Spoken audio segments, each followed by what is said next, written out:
नमस्कार, सलाम, नमस्ते, जय हिंद, सत श्री अकाल। आज हम बात करते हैं बिहार में बाढ़ है, नेताजी बहार हैं। चीख है, पुकार, दर्द, मगर नेताजी के कान में नहीं जा रहा है आवाज। बिहार में भारी बारिश और बाढ़ ने नीतीश सरकार के विकास के दावों की पोल खोल कर रख दी है। विकास की बात करने वाले नीतीश जी तो बिहार की जनता को मर मिटने के लिए छोड़ दिया है। उनको क्या लेना देना है बाढ़ से? उनको तो सिर्फ सत्ता चाहिए। चुनाव से पहले बड़ी बड़ी बातें करते हैं, जब सत्ता की चाबी बिहार की जनता उनको दे देती है तो उनका घमंड सातवें आसमान पर आ जाता है। नीतीश जी, बिहार की जनता बाढ़ की तबाही से पलायन कर रहे हैं, दर दर भटक रहे हैं, मगर आपने तो अपने आंख का भी ऑपरेशन करा लिया है, तो फिर भी आपको बिहार की जनता का दुख दिख नहीं रहा है। नीतीश जी, ऐसे चश्मे का क्या फायदा, निकाल कर फेंक दीजिए और अपने बिहार के मुख्यमंत्री पद से इस्तीफा दे दीजिए, ताकि आपके सुशासन में लोग बहुत ज्यादा ही परेशान हैं। चलिए अब आपको ये बताते हैं कि वो कौन कौन से जिले हैं जिसमें बाढ़ से तबाही मचा रखी है। मुजफ्फरपुर, सीतामढ़ी, शिवहर, खगड़िया, दरभंगा, गोपालगंज, बेतिया, सहरसा, मधेपुरा और मधुबनी में लोग जिंदगी और मौत से संघर्ष लड़ रहे हैं, मगर हमारे बिहार के मुख्यमंत्री नीतीश कुमार, सांसद और विधायक चैन की नींद सो रहे हैं। जबकि पूर्वी बिहार के ज्यादातर हिस्सों में बाढ़ ने रौद्र रूप लेकर लोगों के जीवन को अस्त व्यस्त कर दिया है। आपको बता दें कि बाढ़ से अब तक 40 लोगों की मौत हो चुकी है। चलिए आपको सुनाते हैं बाढ़ पर क्या कहते हैं हमारे नीतीश बाबू। अनेक जगहों पर जो ये इतना वर्षापात हुआ है, उसके चलते जो स्थिति कई जगहों पर पानी आ गया है, तो और बीच में भी कुछ जाने में दिक्कत हो सकती थी। हम तो बीच में आप जानते हैं आंख के इलाज के लिए चले गए थे, हम लौट करके आए। इसके बाद यही हमने तय किया कि भाई हम जो भी इलाका प्रभावित है ज्यादा, उस सब इलाके को देखेंगे। आज 5 जिले का हम देख चुके, कल फिर हम 3 जिले देखेंगे और जैसे ही देख करके भी आएंगे, अभी तुरंत हम पूरे तौर पर हर जिले के अधिकारियों के साथ और जो कुछ भी इनका है साथ में ही हमारे गए हैं ये लोग, और फिर आपदा वाले लोग, सब लोगों के साथ आज उन सभी जिलों के बारे में क्या शुरुआत किया गया है, हमने जो देखा है ऊपर से, एक एक चीज पर बात करेंगे। कल भी जब जाएंगे और उसके बाद हम लौट कर, कल तो वही आप समझ लीजिए कि समस्तीपुर में, यहाँ मधुबनी में और दरभंगा में 3 का फिर कल भी हम जाएंगे। तो सुना आपने क्या कह रहे हैं बिहार के सुशासन बाबू। चलिए अब बात करते हैं मुजफ्फरपुर जिला के अंतर्गत बाढ़ प्रभावित क्षेत्र का जायजा वैश्य व्यापार की टीम ने किया, तो देखा गया सबसे अधिक बाढ़ प्रभावित क्षेत्र कटरा, औरई, बोचहा, मीनापुर, गया घाट, मुसहरी बाढ़ से तहस नहस हो गया। मुजफ्फरपुर टाउन में आने वाले वार्ड संख्या 13, 14, 15, 16 और 45 में सबसे अधिक बाढ़ के पानी से प्रभावित रहा। ऐसा कोई भी घर नहीं बचा है जिसमें बाढ़ का पानी प्रवेश नहीं किया हो। यह एक दिन की बात नहीं है, हर साल बाढ़ के पानी से यहाँ की जनता का जीना दुर्लभ हो जाता है। या तो कोई ऊंचे स्थान पर या फिर कोई रेंट के रूप में किराया देकर गुजर बसर करते हैं, लेकिन प्रशासन, सांसद और विधायक के द्वारा इन समस्याओं का कोई जोर दिया ही नहीं जाता है। यह समस्या का समाधान कैसे हो? चारों तरफ गंदगी का अंबार लगा हुआ रहता है, ना नगर निगम के द्वारा इन सब समस्याओं पर ध्यान दिया जाता है। हम कह सकते हैं सरकार इन सब समस्याओं को निजात दिलाने में नाकाम साबित हुई। यह सरकार के लिए एक चुनौती है। समस्याओं को कैसे हल किया जा सके ये तो नेताजी को पता ही नहीं है। यहाँ की जनता सांसद, विधायक, प्रशासन और नगर निगम पर विश्वास कैसे करे? अभी भी कोरोना की स्थिति संभली भी नहीं थी कि इधर बाढ़ आपदा की स्थिति लोगों पर कहर की तरह टूट पड़ा। लोग खाने को मोहताज हैं। एक शाम चूल्हा जलती नहीं, एक शाम ही लोग खाकर गुजर बसर कर रहे हैं। जनता आपको चुनकर विधायक और सांसद बनाते हैं, तो आप लोगों के विश्वास पर खरा क्यों नहीं उतरते हैं? सिर्फ वोट लेना जानते हैं। आपके क्षेत्र में इतनी बड़ी समस्या है और आप खर्राटा की नींद मारकर चुप्पी साधे हुए हैं। नेताजी, आप भूलिए मत, 5 साल के बाद चुनाव आता है, अगर आपकी क्षेत्र की जनता अपने पर आ गई तो कुर्सी छीनने में जरा सा भी टाइम नहीं लगाएगी।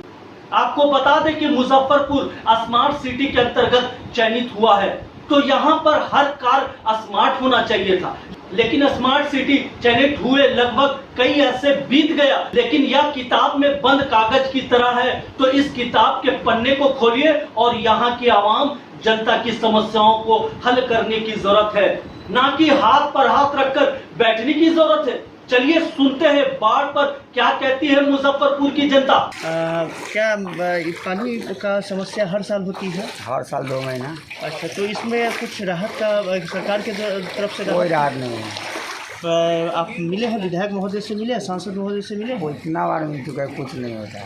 क्या कह रहे हैं? क्या कहना है, वो आश्वासन देते हैं, आश्वासन पर कुछ नहीं होता।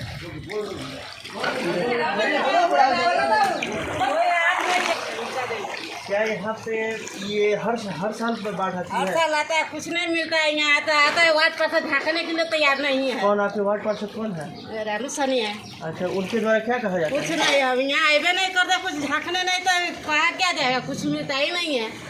तो आप लोगों ने कहा कि हमें अनाज का ये आप देखने कौन सी बात होती है आप लोग की? नहीं, आप बताइए। जगह के नाम हमको तो पानी में दौड़ रहे हैं, अब बांध उगोड़ते हैं, बांध उगोड़ के फिर पानी खत्म हो जाता है, आते सरकार पर देखने नहीं करता है। के द्वारा कुछ ये नहीं होता है, कुछ ना, कोई राशन कोई क्या कहते हैं? आप लोग गए तो क्या कहते हैं? हम लोग नहीं किए, एक दफे नहीं हुआ था, हम सब नहीं जाते दोबारा। अच्छा, ये कौन सा जगह है? ये बालूघाट है। बालूघाट में कौन सा जगह? हनुमंत हमारे नगर कितना वार्ड नंबर कितना हुआ? 15। अच्छा, देख सकते हैं कि जनता के बीच में कितना आक्रोश है, और सभी लोगों ने यही कहा कि यहाँ पे न वार्ड पार्षद महोदय से, न सांसद महोदय से, न विधायक महोदय, कहीं से कोई राहत सामग्री वितरण नहीं किया जा रहा है, और जनता यहाँ पे क्षुब्ध है। सभी लोग के मकान में, घर में पानी देख सकते हैं, यहाँ पे किस तरीके से पानी है। पूरे कॉलोनी में पूरा पानी फैला हुआ है, बाढ़ का पानी, और कोई राहत सामग्री वितरण यहाँ पे नहीं किया जा रहा है। मैं राजन कुमार राज, व्यस्त व्यापार न्यूज चैनल मुझे। चलिए अब बात करते हैं क्या हाल है सीतामढ़ी की। सीतामढ़ी में बाढ़ की विभीषिका और विकराल रूप धारण कर चुकी है। बागमती तटबंध के भीतर बसे गांव के लोगों के लिए हर साल ऐसी ही स्थिति बनी रहती है। वहीं सरकारी स्तर पर सिर्फ खाना पूर्ति की जाती है, दशकों से लोगों की या इसी तरह की परेशानियों को झेलनी पड़ती है। बारिश के दिनों में बाढ़ आने के बाद नारकीय स्थिति में जीना इनकी मजबूरी है। सीतामढ़ी में नाला जाम होने से जल जमाव की समस्या उत्पन्न हो गई है। सीतामढ़ी रेलवे स्टेशन से सटे बसवरिया चौक से रेलवे स्टेशन की तरफ जाने वाली सड़क पर स्थानीय एवं प्रबुद्ध लोगों का आवागमन होता है। कई दुर्घटना हो चुकी है। सरकार की लापरवाही एवं जनप्रतिनिधियों की उदासीनता से जिले का यह प्रमुख सड़क गड्ढे में तब्दील हो चुका है। चलिए अब आपको बताते हैं कौन कौन से जिले में बाढ़ से ज्यादा खतरा है। सीतामढ़ी, बागमती व लाल बकेया लाल निशान के पार, पश्चिम चंपारण, गंडक, हरहा, सिकहरना, औरैया का जलस्तर खतरे के निशान के ऊपर। बेतिया में कलेक्टर समेत कई सरकारी कार्यालयों में घुसा पानी। पूर्वी चंपारण दुघोरा नदी का बांध 3 जगह टूटा। मधुबनी के झंझारपुर में कमला नदी खतरे के निशान पर। चलिए अब बात करते हैं बिहार में कब आई बाढ़। साल 2000 में बिहार में आई बाढ़ का असर राज्य के 33 जिलों में दिखा। इन जिलों के 12,000 से ज्यादा गांव बाढ़ की चपेट में रहे। बाढ़ की वजह से 336 लोगों की जान गई और 83 करोड़ की फसलें तबाह हुई। 2002 में आई बाढ़ का असर 25 जिलों में दिखा। इसकी वजह से 489 लोगों की मौत हो गई और 511 करोड़ से ज्यादा फसलें तबाह हुई। बाढ़ का प्रकोप 8,318 गांव में रहा। साल 2004 में बिहार के 20 जिले बाढ़ से प्रभावित हुए। बाढ़ की वजह से 9,346 गांव के 2 करोड़ से ज्यादा लोग प्रभावित हुए। इससे 885 लोगों की मौत हुई। साल 2007 में राज्य के 22 जिलों में बाढ़ का कहर बरपा। बाढ़ की वजह से 1,287 लोगों की जान गई। तो देखा आपने हमारी ये स्पेशल रिपोर्ट। नीतीश जी जाग जाइए। बिहार की जनता जिस दिन जाग गई ना, उस दिन उखाड़ कर फेंक देगी आपको। अब इतनी बार मुख्यमंत्री बने, मगर बाढ़ पर आज तक आपने कोई भी ऐसा काम किया हो तो आप मुझे जरूर बताइए। आप बिहार की जनता को जरूर बताइए आपने क्या काम किया। लोग दर दर भटक रहे हैं, लोग मर रहे हैं, लोग का अस्त व्यस्त जीवन हो गया है, मगर आप सोए हुए हैं। फिर चुनाव होगा नीतीश जी, कहीं ऐसा ना हो कि आपकी सरकार ना उलट जाए। कैसी लगी आपको हमारी ये स्पेशल रिपोर्ट? नीचे कमेंट बॉक्स में अपनी राय जरूर दें। फिर मिलेंगे एक नए महा एपिसोड के साथ। तब तक के लिए धन्यवाद। सलाम, नमस्ते, जय हिंद, सत श्री अकाल।